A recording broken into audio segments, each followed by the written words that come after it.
able to address and cope with those things that come about in their lives. And so our goal in mental health is to help individuals solve problems. That is the underlying idea of what mental health care is.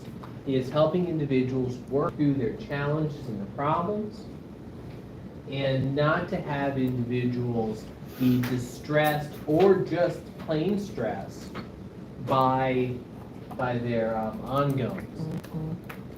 There are principles to mental health. You do not need to know these. They all should be fairly straightforward about things that we want to do.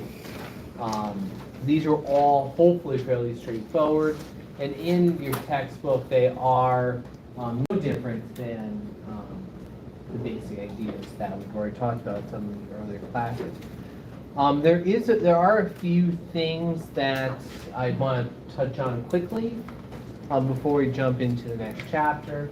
Number one is caring, and particularly the term that you need to be aware of is empathy. Empathy is not sympathy, and sympathy is not empathy. Sympathy is simply feeling an emotion based on the emotion someone else has. So if someone's crying and you say, I'm sorry you're upset, that's sympathy. Okay? Sympathetic responses are fine, but they're not as deep as empathetic responses. Empathetic responses is the attempt to put yourself in the patient's shoes with their emotional state. It provides a deeper understanding of that experience. And so if you have a patient who is, I'll give you an example, probably one of the most challenging patients that I've ever had. Patient superficially is they want to die and stab themselves with a steak knife 100 times. 94 years old. Ding, ding, ding, stab, stab, stab, stab, stab. Lived. You may feel sad that they feel that way. Or you may feel upset that they have to go through that experience. Well, let me take it one step further to a empathetic response. To talk with that person empathetically is to say what was going on right before you made that decision. And stab, stab, stab.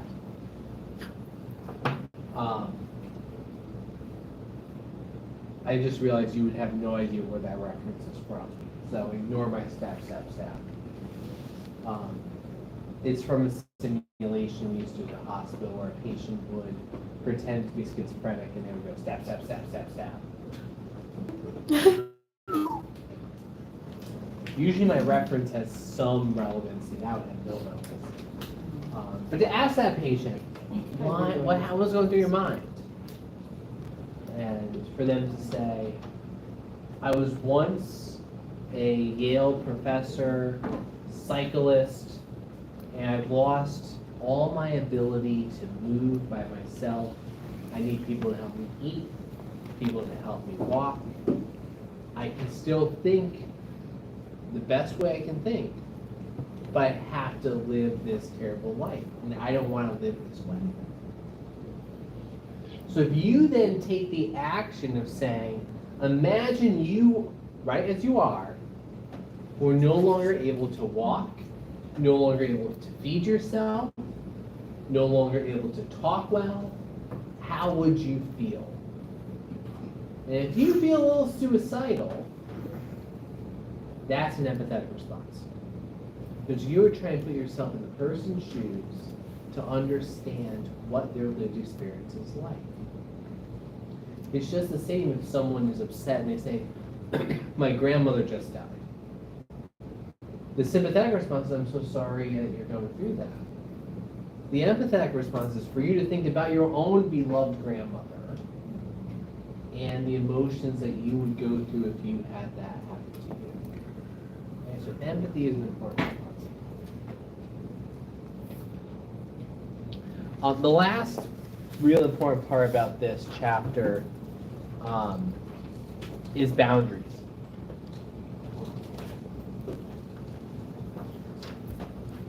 And boundaries can be very difficult, particularly in settings of longer term care, where you get to know the patients.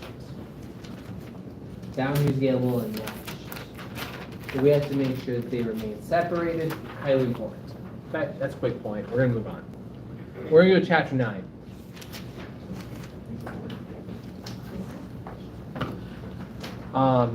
Chapter 9 is critically important. Chapter 9 is the foundation of our mental status evaluation. It is a topic that's going to come up a lot. You may not be directly tested on this chapter, but you will be indirectly tested on it multiple times throughout the rest of this course. And so there are terms that we have to understand. And to start, we're going to talk about, well, what is this chapter? It's data collection. And mental health has two sets of data. The first set of data is the set of subjective data, their described experience with whatever's going on in their lives. The second part is those data are the objective data. Unlike mental or physical health, we're not going to use a stethoscope, but we're going to make decisions about what the person is saying and describing. And some of you may say, well, that's just subjective, but it's not, and here's why. It's because as healthcare professionals, you have to make a decision on what you're hearing and seeing, and if it's normal or abnormal. It is no different than if you put a stethoscope on and you listen to someone's heart and you hear a regular rate and rhythm or an irregular rate and rhythm.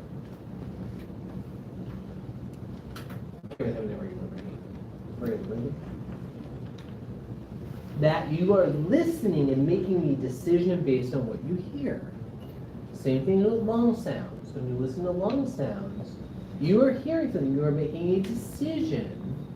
Are they clear? Are there wheezes? Are there rails? Are there bronchi? You are making that decision. And so the data that we collect in mental health, those data are very important that we make the right decision. That's what we're going to talk about, is what those decision points are. If anybody is getting sort of odd about data, remember data, the word is plural, not singular. That's your use of information. Data are important, not data is important. Now you know. Data is the singular version. Is it spelled the same? Datum. Oh, I'm sorry. I thought you said data. Nope, data. Uses information. Full. Completely full of use. I like it. Some people get like a little screwy when you're like, you said data are.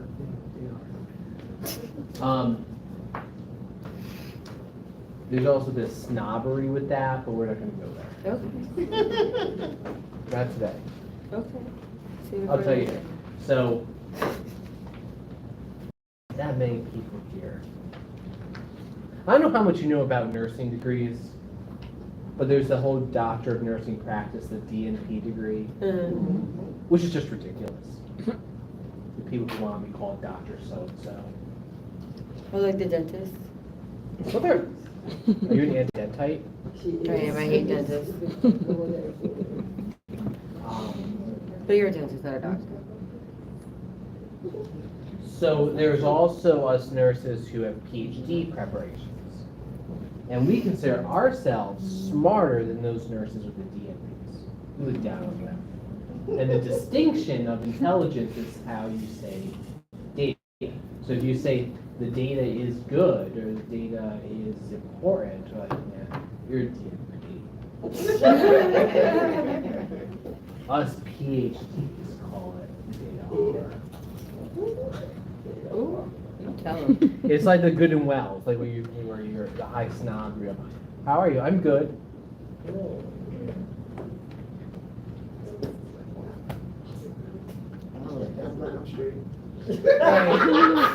Just imagine what it'd be I'm like alive. working with me all day, or living with me. Best part is my wife's grammar. Stop. Hilarious. I've taught them well. Do you mean well, Mom? I'd move out. I'd have to move. Oh, they get double dessert those days. I can't know what we're talking about anymore. I've lost my mind at this hour. Okay. What we're really talking about here is something called the mental status exam. The mental status exam is the conclusions being made based on what we see. There will be a lot more terms as we go.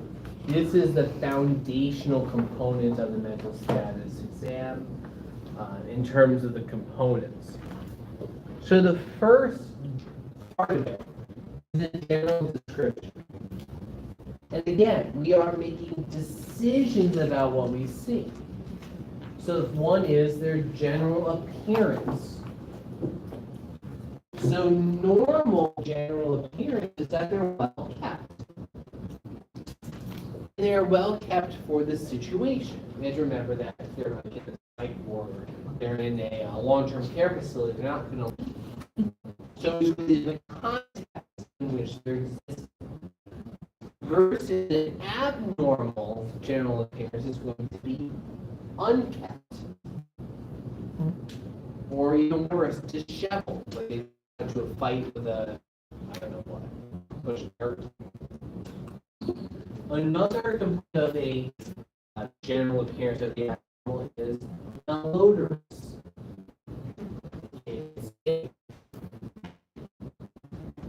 And again, it's appropriate to the context that we look at general appearance. Then we look at speech. Speech should generally be easy to understand. Shouldn't be too slow. Shouldn't be too fast. But we know when we feel people are talking really fast. Or if you move along, you're talking so slow. Or if they're talking loud for circumstance. Or too soft for circumstance.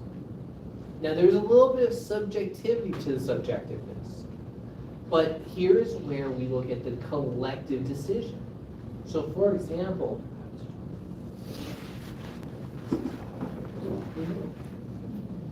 you probably say my voice is soft. We all agree with that. I'm not a yeller, so I won't yell. But you know, generally speaking, what soft versus loud is, fast versus slow is. Those are some abnormals. And I should also explain right now that abnormals don't mean anything. It's fine. This is different than if you have a heart murmur. That always means something's going on. Abnormal mental status exam findings means nothing if the person is coping. Like you could have someone with a bad day that's just talking softer than normal. It's fine. Motor activity. Generally, motor activity is normal when they're moving around. You could have someone who's jumping around like a Mexican jumping bean, call them hyperactive. They could be hypoactive. Think of someone who's very depressed, sort of Eeyoring around, if you will. And then how engaged are they in conversation? Is there eye contact? Are they interested? Are they cooperative? That's that behavior during interaction. Next thing is the emotional state. How is their emotion? And the two terms in the emotion part are mood and affect. And those are two terms you should be able to differentiate.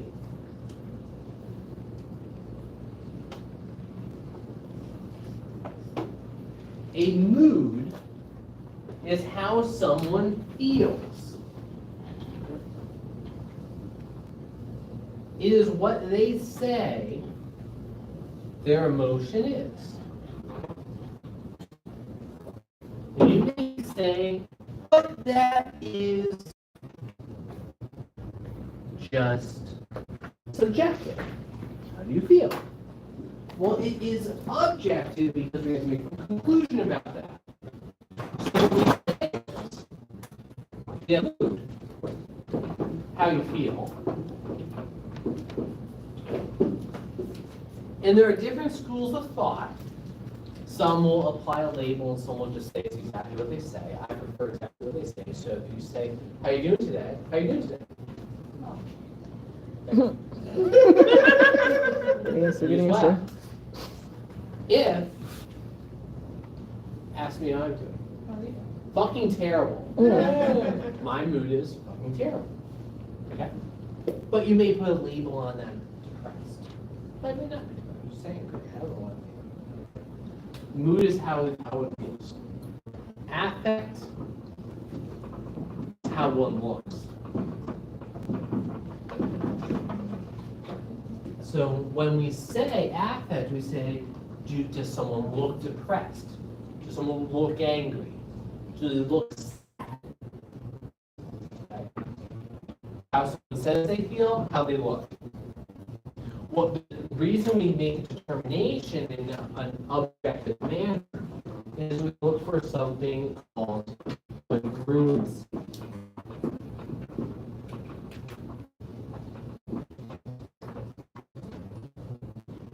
Are they congruent? Are they the same? Do people say they feel how they look? So, for example, if someone looks sad and they say, that's bad. There's an incongruency there. There's something there. I will act as depressed. And they say, that's freaking my life. You can tell they're being sarcastic. We would not necessarily say that's incongruent. Still sarcastic. So mood and affect key terms for the emotional state.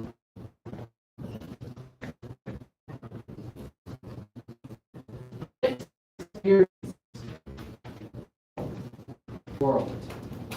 And do they perceive it accurately? And so what we typically refer to is real sensory experience. Let's call it.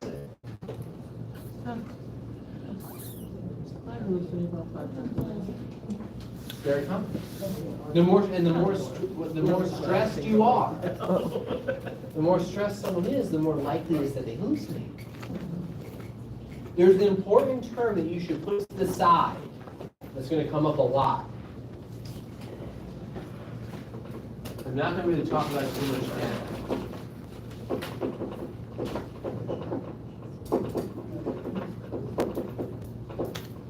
And it's called reality testing.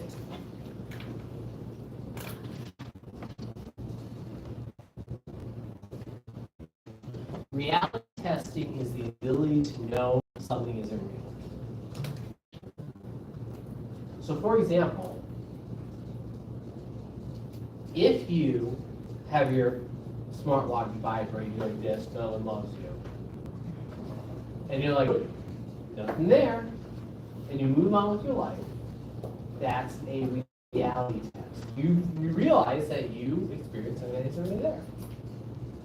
Some of you may be like, oh, I know there's something you start swiping or doing whatever it is to get the whatever it is. But then you find out there's nothing there. And you come to conclude, oh, I just felt it, but it didn't really happen. That's reality testing.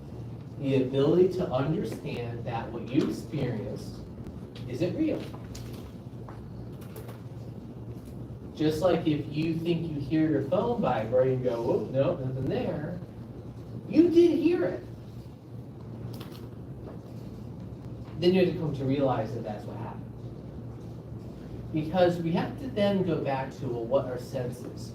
Senses, they're just processes where waves of air go and hit an eardrum and you process what you hear. And there's a failure rate with what you hear. I'll tell you one of my favorite ones. I don't recommend you do this with your loved ones, but I do this with my wife from time Say you're driving along, and someone says, "Oh, turn right," and you turn left. And you say, "You said turn left." "No, I said turn right." "I heard you say left." "Well, I said right." Guess what happened? You, the driver, hallucinated. You heard left, even though they said right. Technically not a hallucination, close enough. Technically it's called illusion. But that is a psychotic symptom. So the next time your spouse or loved one says do something, I was hallucinating. I didn't hear it right. Need my Haldol. That's experiences. Thinking is next.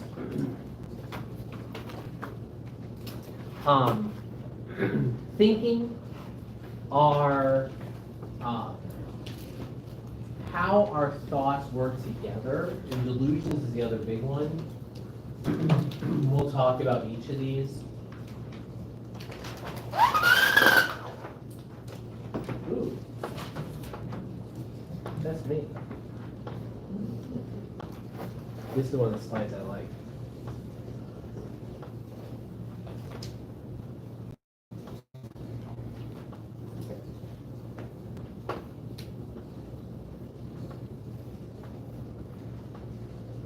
So delusions is the big one. And these are some terms you should know. So delusions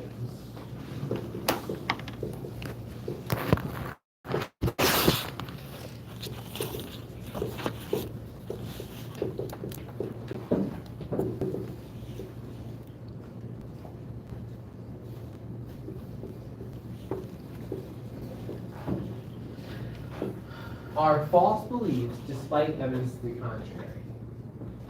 So they are things that people believe that are false despite being proven false.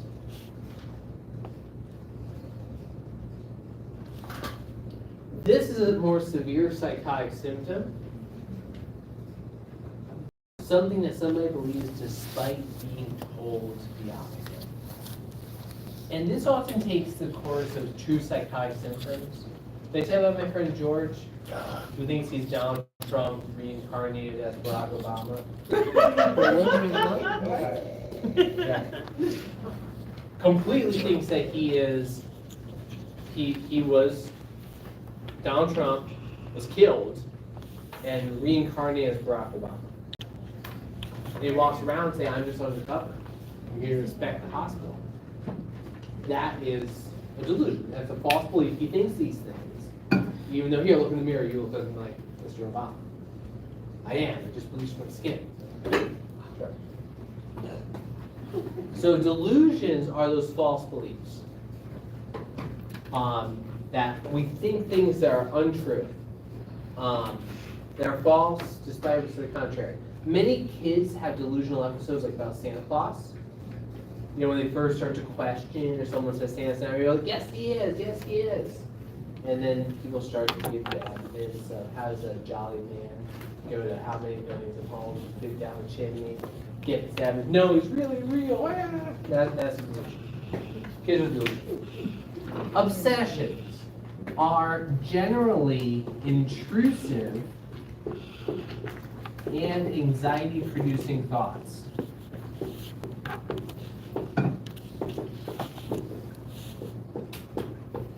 That overwhelm.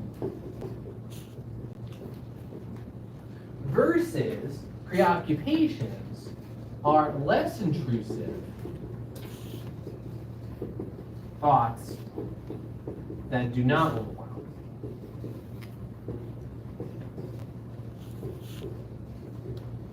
So preoccupations are things that are on our mind, they are intrusive from time to time, meaning they just pop into our brain. But they don't cause us anxiety, they don't really overwhelm us, they just distract us from time to time. Phobias are unrealistic fears. I'll say unrealistic and excessive fears.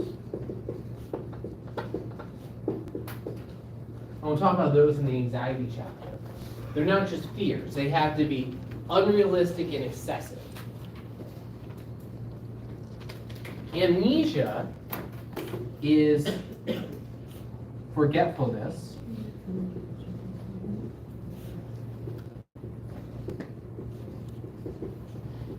by the brain's choice. So the brain chooses to forget things. Amnesia is a very common thinking problem. I'll give you an example of a simple amnesia. If you ever had an exam that was hard, and you walk out and you're like, I don't remember anything on that exam. Damn, that's amnesia. Your body was stressed, you were there, processed it, you got a 52, but your brain was so distressed, it didn't record anything. So amnesia is where the brain chooses to forget things, or not really process. And confabulation is where the brain makes things up.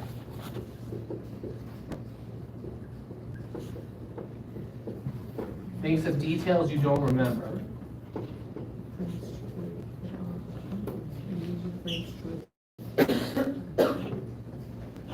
So confabulations are where you may not remember the details of how something happens, so your brain makes it up and fills in the gaps.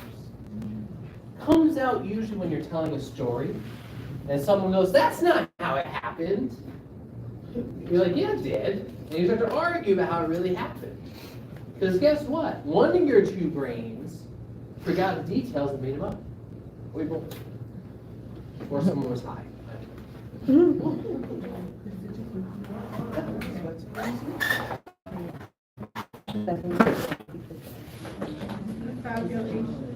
Confabulation. Oh, we went really quick through that.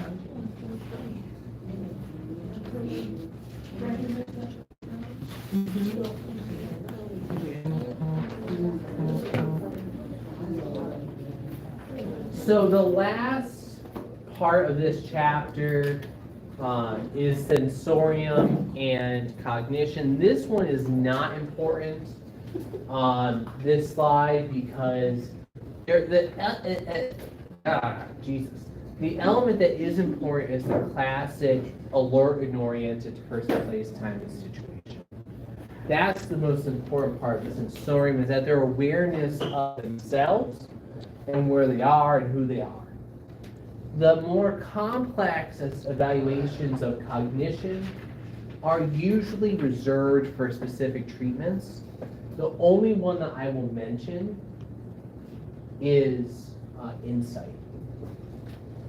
So these test one's ability to recall, say, memory, whatever else. Insight is the only one that's worth really mentioning here. Insight is one's self-awareness into their illness. How aware are they that something is going on? And this is not true of just mental health, true of any illness. So let's say someone with really bad diabetes with like an A1C of 12, who's like, yeah, it's no big deal, I'm fine, I have my Snickers bar, what's the worst that can happen? That's pretty poor insight into what's going on in their lives, versus someone who says, yeah, my blood glucose is high, it's hovering around the 120s, I gotta start eating better, or I'm at risk for all these complications, I gotta get my health in line. That's good insight. And often we can tell a lot about a person based on their insight. Do they know what's going on, or do they not know what's going on? Particularly with mental illness, someone who is, say, depressed, who's coming late to work, who isn't dressing well anymore, who looks a little slovenly. You say, hey, is something going on? No, I'm fine. I'm good. I'm good. Well, you don't look right. No, I'm fine. We then have to evaluate that more, which we're going to talk about in weeks to come. That's it. We flew through that chapter, but I thought we ended at 7:50, going into 8. Questions? What? Brain fried? Hang on, what's that? Let me see if Brittany's here.